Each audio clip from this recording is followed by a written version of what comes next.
No 6 de agosto de 1945, uma única bomba destruiu Hiroshima e matou 70 mil pessoas em segundos.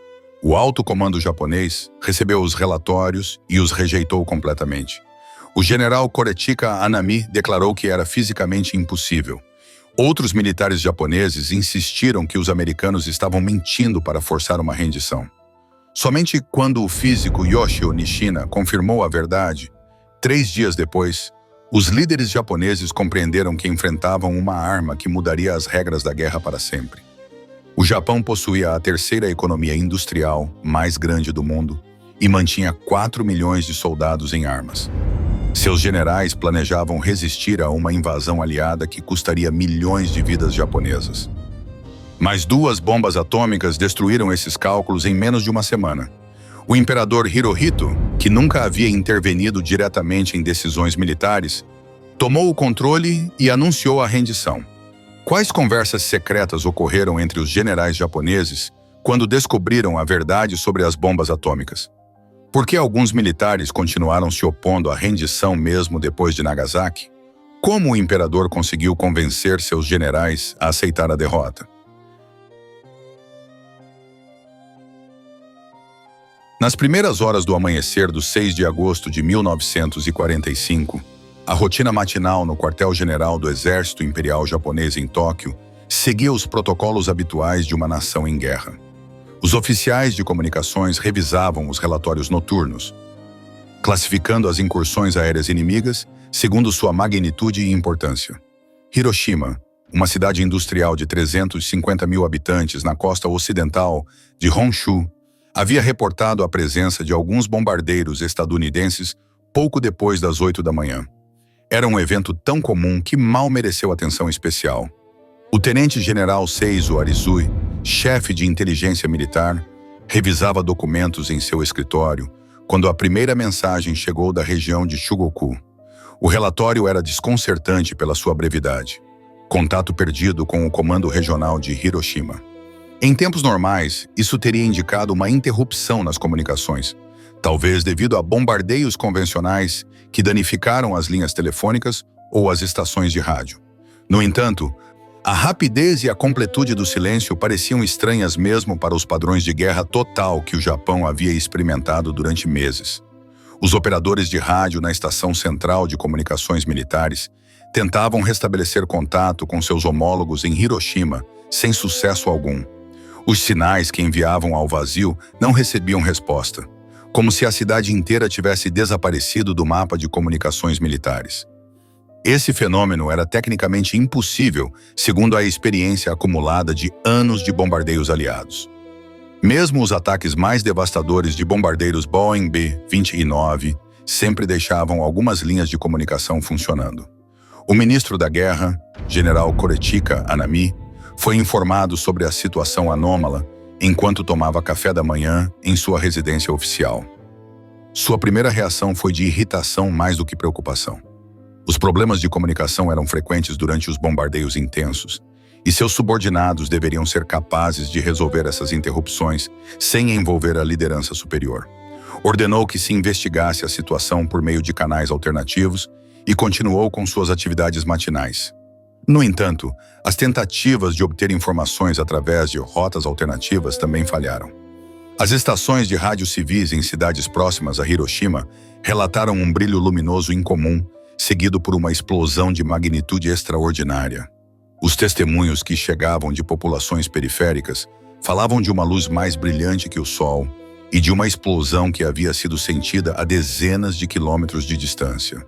O Major-General Makoto Onodera, encarregado da defesa aérea metropolitana, recebeu chamadas de observadores militares estacionados em colinas próximas a Hiroshima.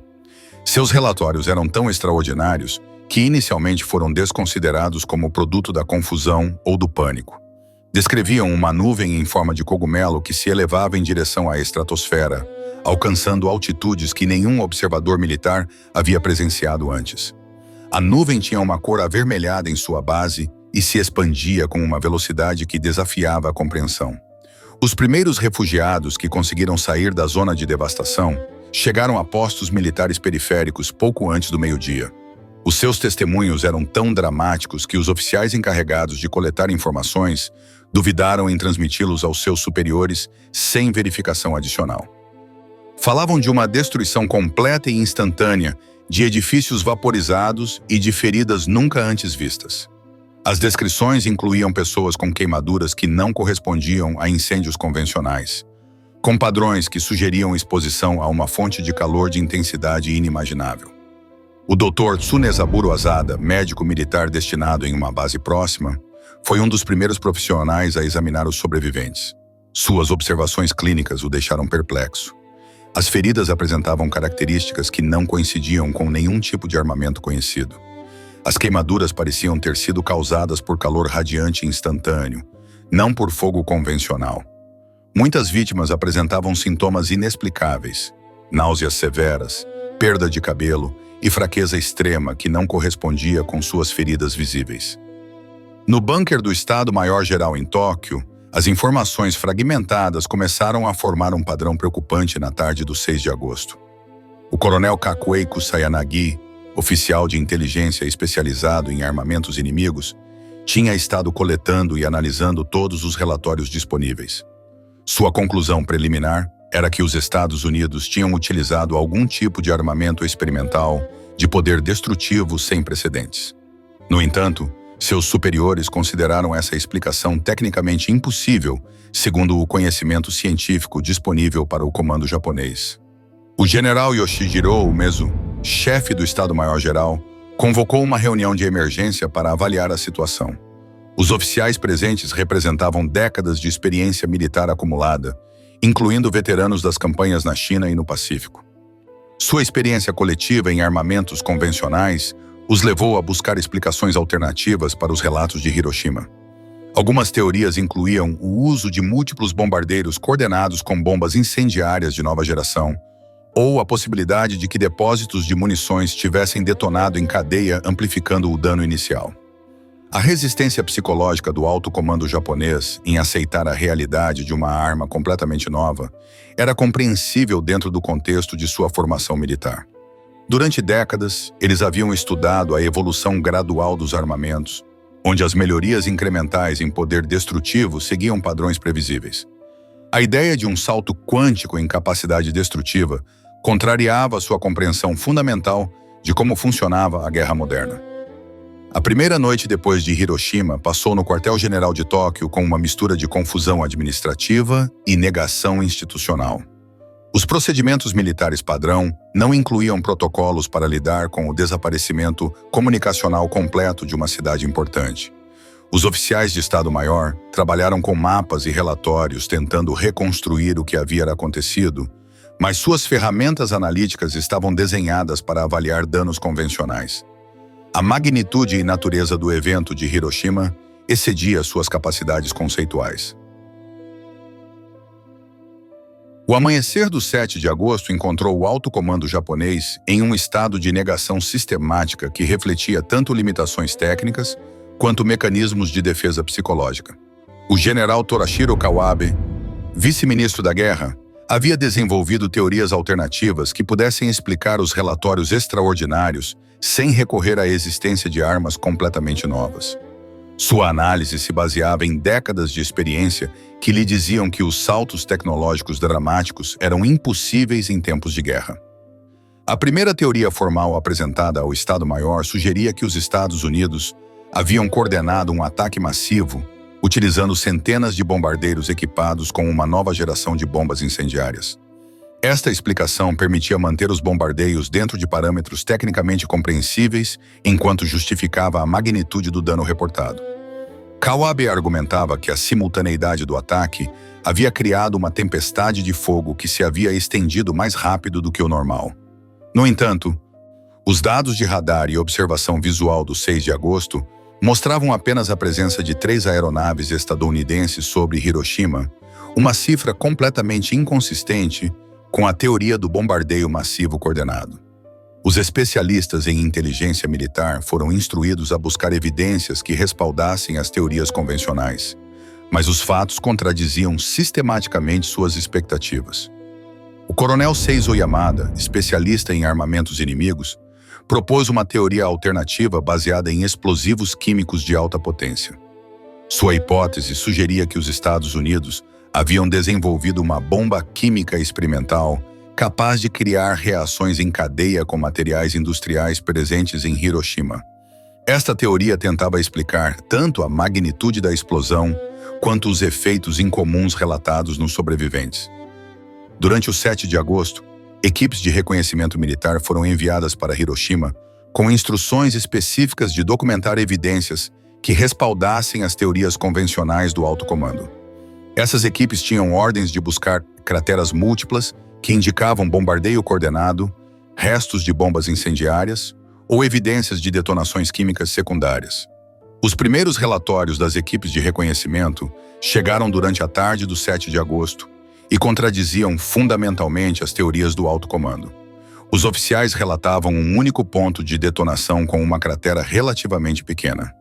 A destruição se estendia em círculos concêntricos a partir deste ponto central, criando um padrão geométrico que nenhum tipo de bombardeio convencional poderia produzir.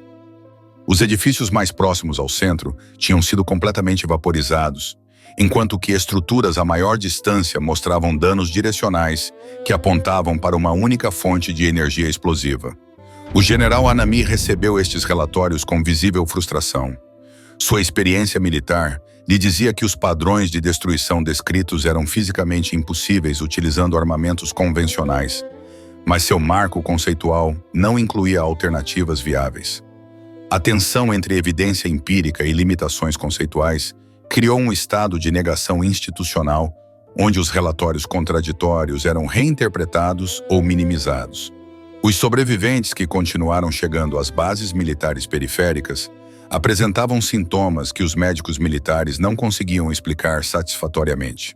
O Dr. Masao Tsuzuki, consultor médico do Exército, foi convocado para examinar os sobreviventes e fornecer uma explicação médica. Sua avaliação inicial sugeria exposição a algum tipo de agente químico desconhecido, mas as amostras de sangue e tecido apresentavam características que não correspondiam a nenhum agente conhecido. A negação do alto comando também era reforçada por considerações de moral militar e civil. Admitir que os Estados Unidos possuíam uma arma de poder destrutivo completamente nova teria implicado reconhecer uma vantagem tecnológica que tornava impossível a continuidade efetiva da guerra.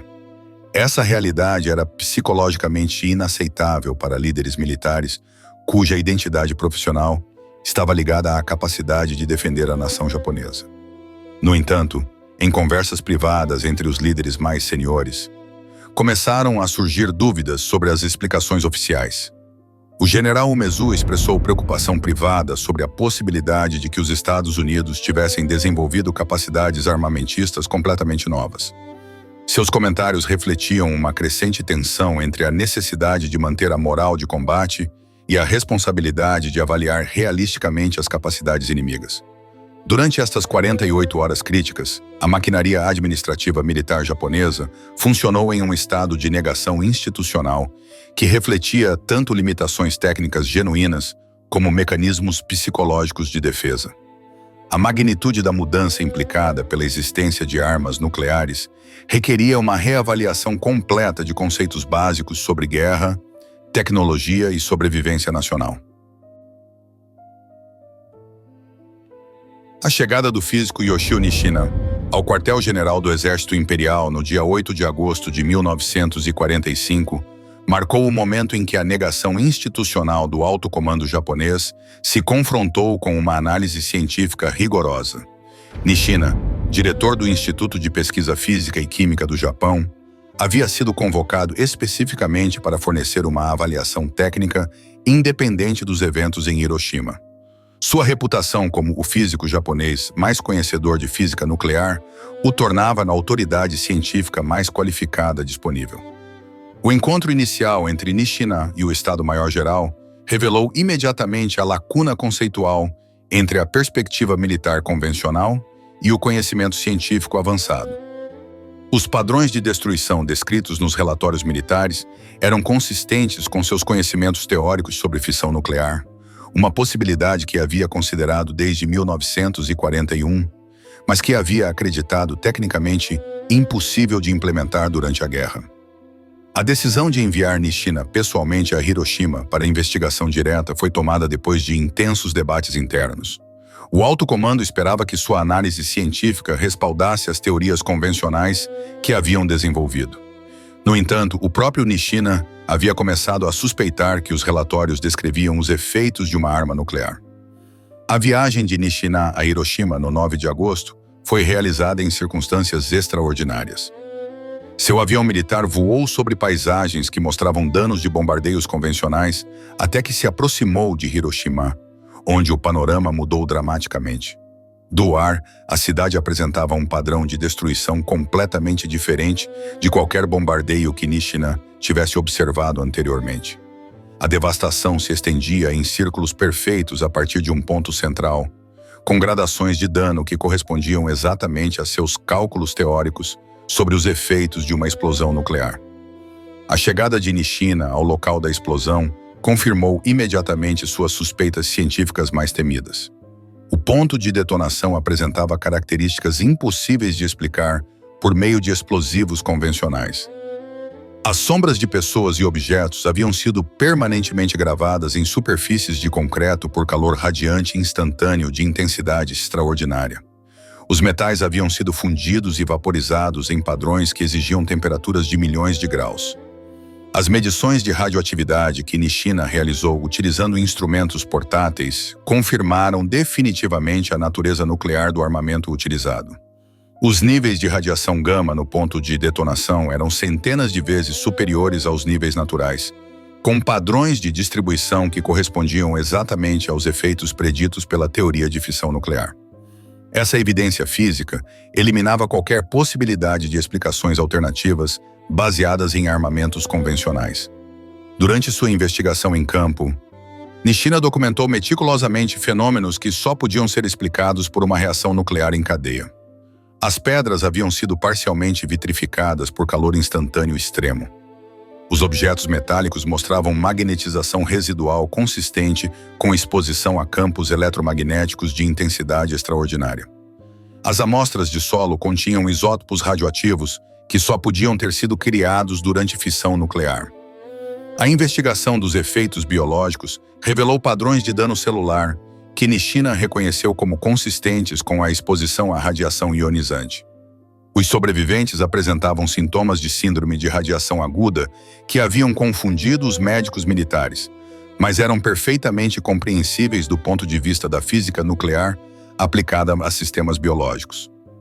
A análise científica de Nishina também revelou a eficiência extraordinária do armamento nuclear comparado com explosivos convencionais.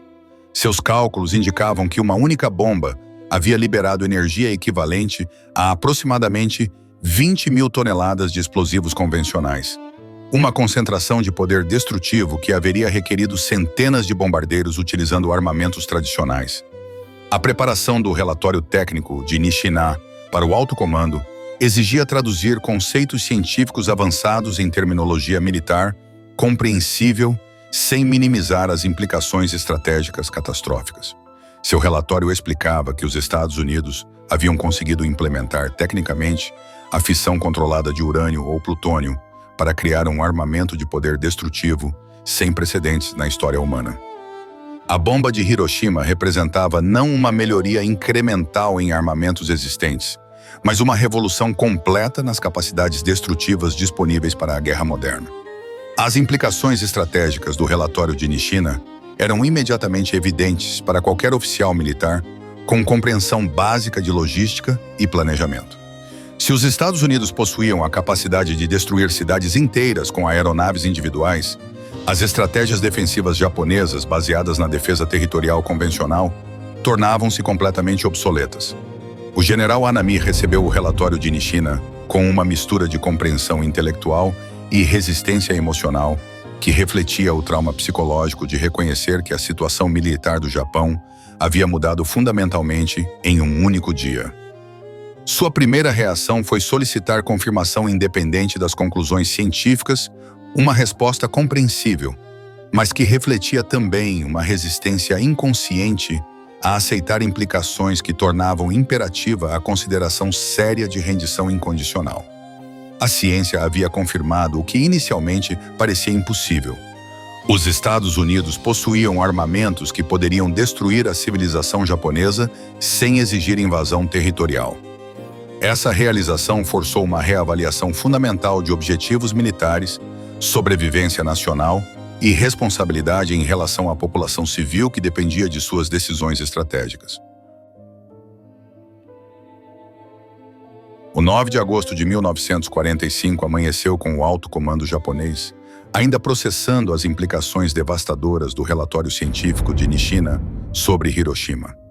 No entanto, antes que pudessem completar uma avaliação estratégica abrangente, os eventos se aceleraram de maneira que nenhum planejador militar havia antecipado. Os primeiros sinais de que algo extraordinário estava ocorrendo novamente chegaram a Tóquio pouco depois das 11 da manhã, quando os operadores de rádio relataram a perda súbita de comunicações com instalações militares na região de Kyushu, especificamente ao redor de Nagasaki. O coronel Tibet Sasaki, oficial de comunicações do Estado-Maior-Geral, reconheceu imediatamente as semelhanças com os eventos do 6 de agosto. Seu relatório ao general Umezu incluía a observação crítica de que a perda de comunicações havia ocorrido instantaneamente em uma área geográfica ampla, um padrão que agora sabiam ser consistente com o uso de armamentos nucleares.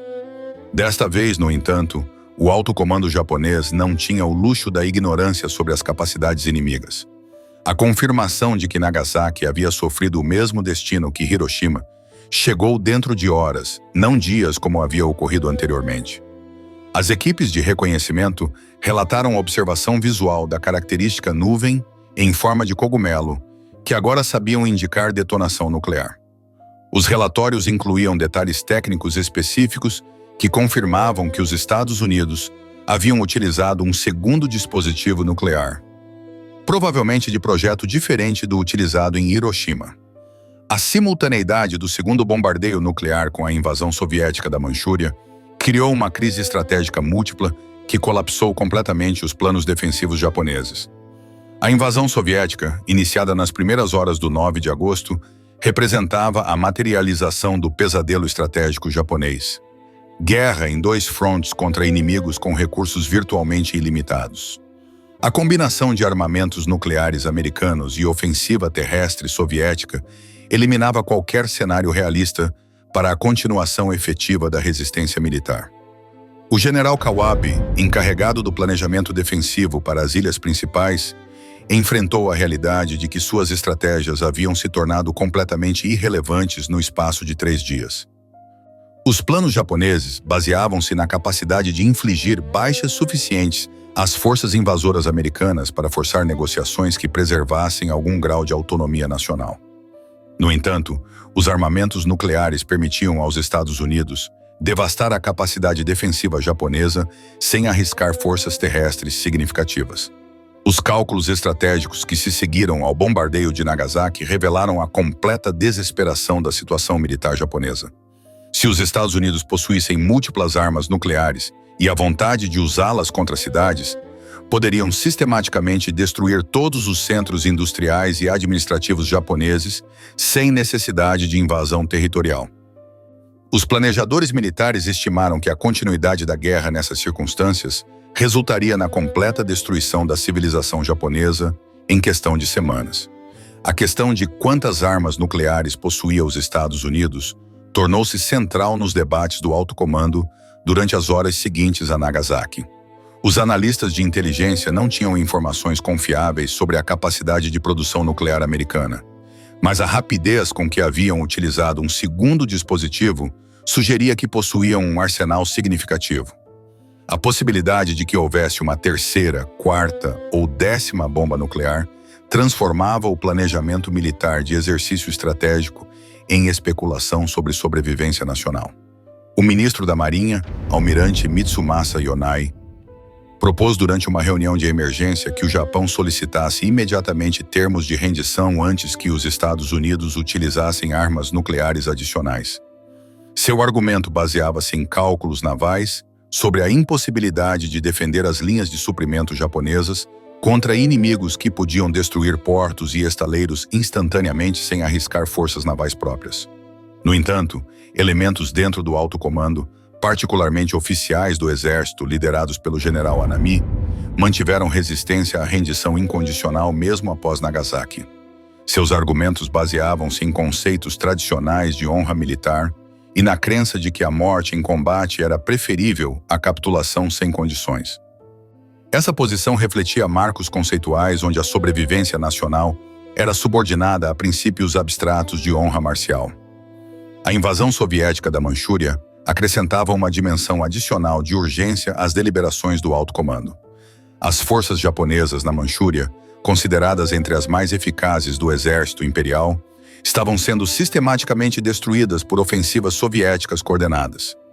A perda da Manchúria eliminava a última esperança japonesa de manter recursos territoriais suficientes para negociações que preservassem algo do Império Japonês original. Os relatos de progresso soviético confirmaram que a União Soviética havia comprometido recursos massivos para completar a destruição das capacidades militares japonesas no continente asiático.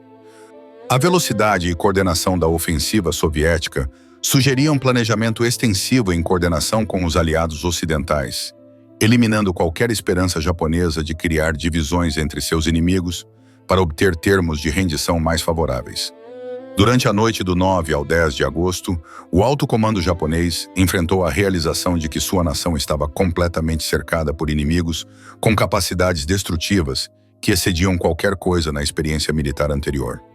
Os Estados Unidos possuíam armas que podiam destruir cidades instantaneamente, enquanto a União Soviética havia demonstrado capacidade para destruir exércitos inteiros em território continental.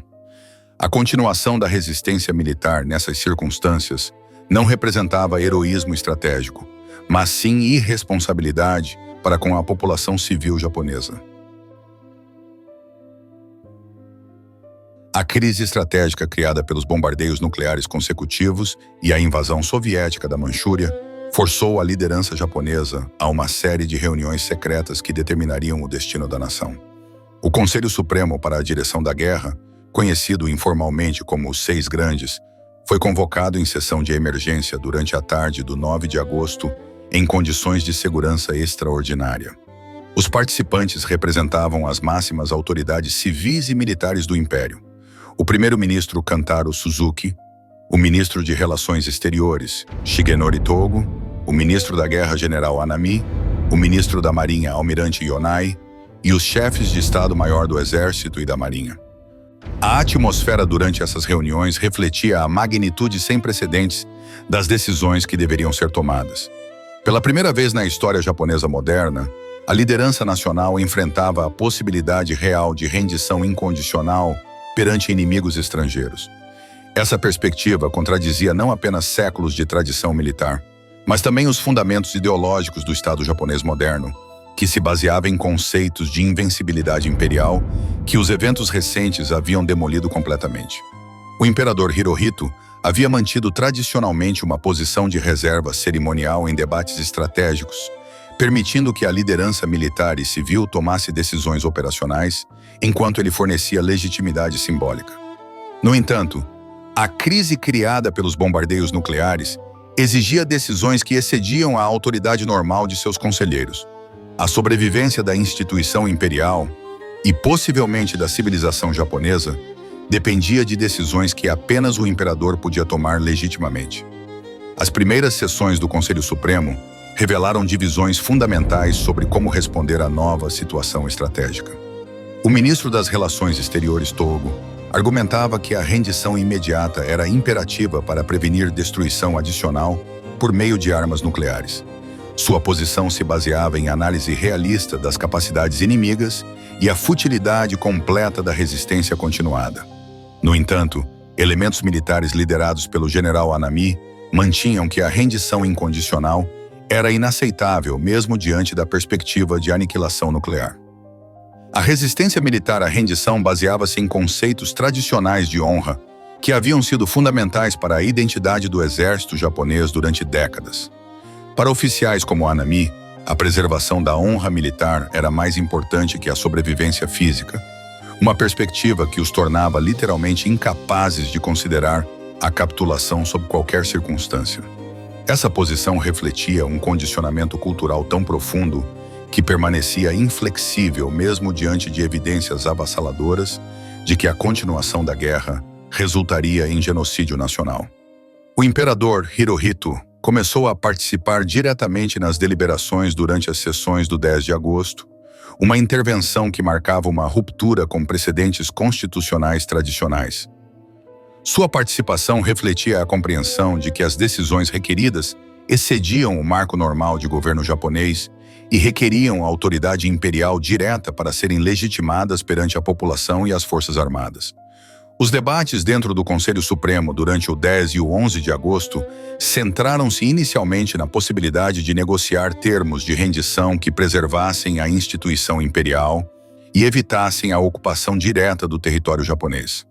No entanto, os termos aliados especificados na Declaração de Potsdam exigiam rendição incondicional sem garantias específicas sobre o futuro do sistema imperial.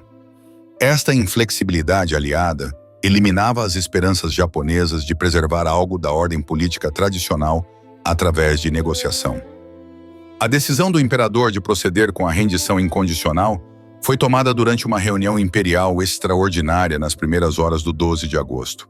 Sua decisão era baseada em cálculos sobre sobrevivência nacional que transcenderam considerações de honra militar tradicional.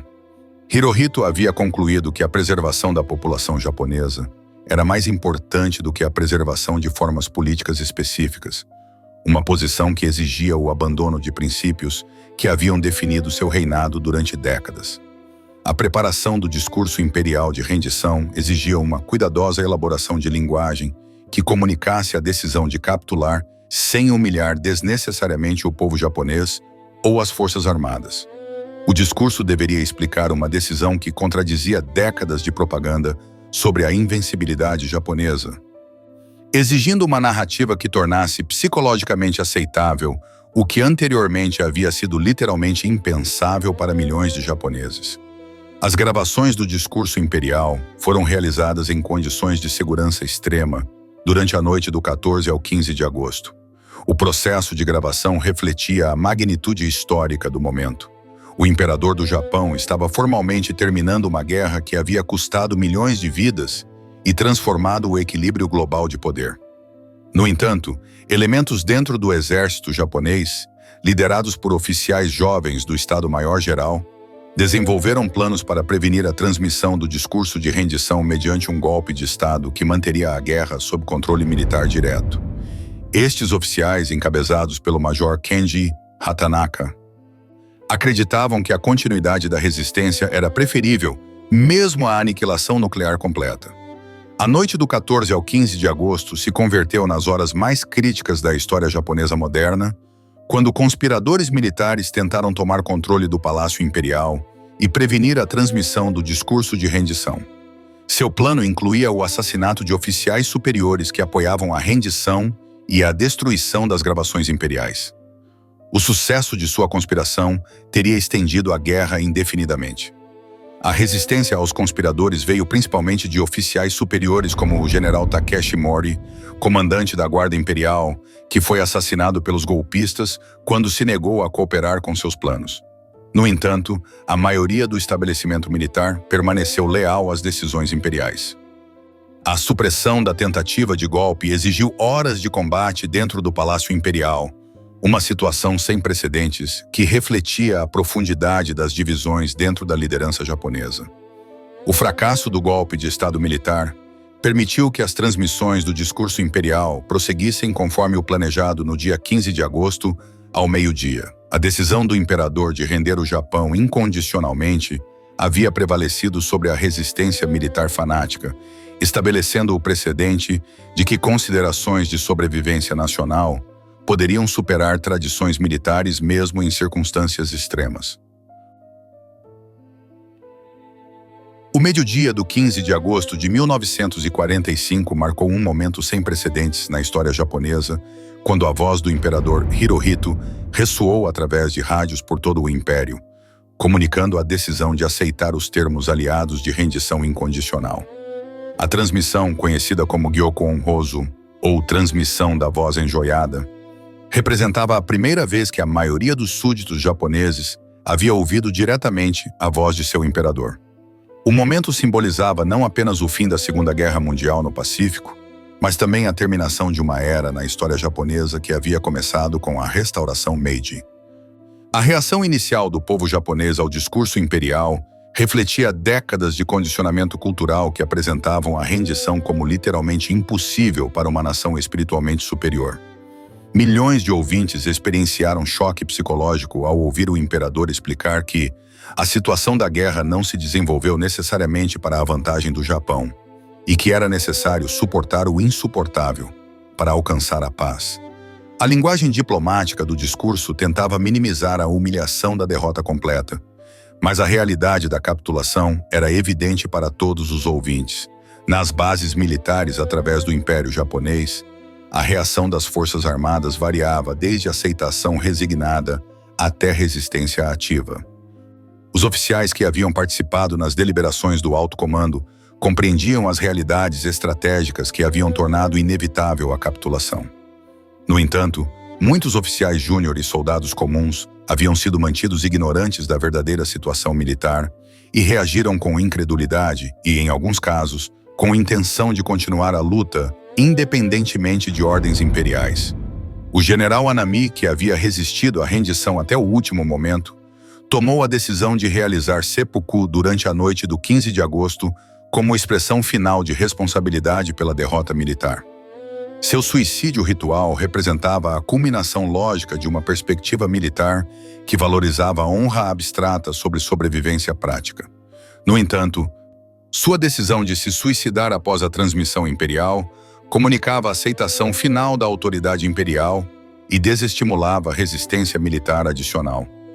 Os últimos atos de resistência à rendição ocorreram principalmente entre unidades militares estacionadas em territórios ocupados, onde os comandantes locais inicialmente se negaram a aceitar ordens de capitulação que contradiziam décadas de condicionamento sobre a invencibilidade japonesa. Na Manchúria, alguns comandantes do exército de Kwantung tentaram continuar a resistência contra as forças soviéticas, mesmo após o anúncio imperial.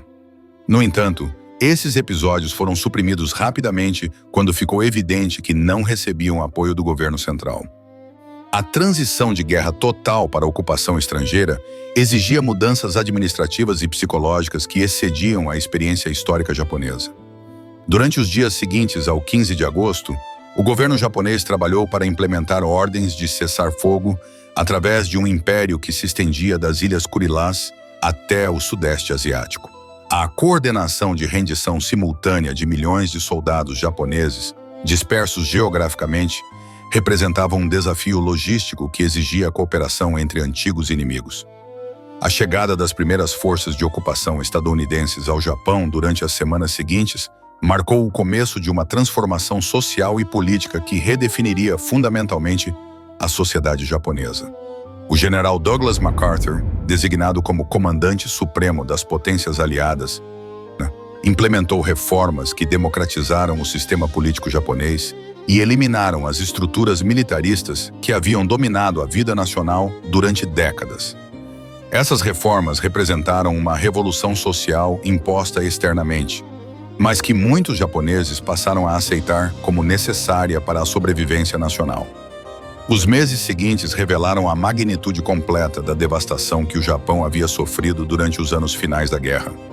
As cidades principais haviam sido sistematicamente destruídas por bombardeios convencionais, enquanto Hiroshima e Nagasaki permaneciam como testemunhos permanentes do poder destrutivo das armas nucleares. A reconstrução requereria décadas de esforço nacional dirigido, mas a sobrevivência da população japonesa tornava possível, eventualmente, recuperar prosperidade e influência internacional. As reflexões posteriores dos protagonistas do alto comando, que sobreviveram à guerra, revelaram diversos graus de compreensão sobre as decisões tomadas durante agosto de 1945. O almirante Yonai expressou em memórias posteriores que a decisão de render-se havia sido correta e necessária para a sobrevivência nacional. Sua perspectiva refletia uma avaliação pragmática que priorizava resultados concretos sobre abstrações ideológicas. O Dr. Nishina continuou sua carreira científica durante a ocupação e emergiu como uma figura importante no desenvolvimento da pesquisa nuclear pacífica no Japão durante as décadas posteriores. Seu papel crucial na avaliação científica de Hiroshima havia fornecido ao alto comando a informação técnica necessária para tomar decisões racionais sobre rendição. Sem sua análise especializada, a resistência militar japonesa poderia ter continuado indefinidamente, resultando em destruição nuclear adicional. A transformação do Japão de potência militar agressiva até nação pacífica próspera durante as décadas seguintes demonstrou que as decisões tomadas pelo alto comando durante agosto haviam sido corretas sob a perspectiva de sobrevivência nacional a longo prazo. A aceitação da derrota militar completa havia preservado a continuidade cultural e social que tornou possível a reconstrução e eventual prosperidade. A alternativa de resistência continuada até aniquilação nuclear teria eliminado essas possibilidades permanentemente. O legado das decisões tomadas durante agosto de 1945 se estendeu muito além da conclusão da Segunda Guerra Mundial. A demonstração do poder destrutivo das armas nucleares estabeleceu padrões de dissuasão nuclear que influenciaram a política internacional durante as décadas de Guerra Fria que se seguiram.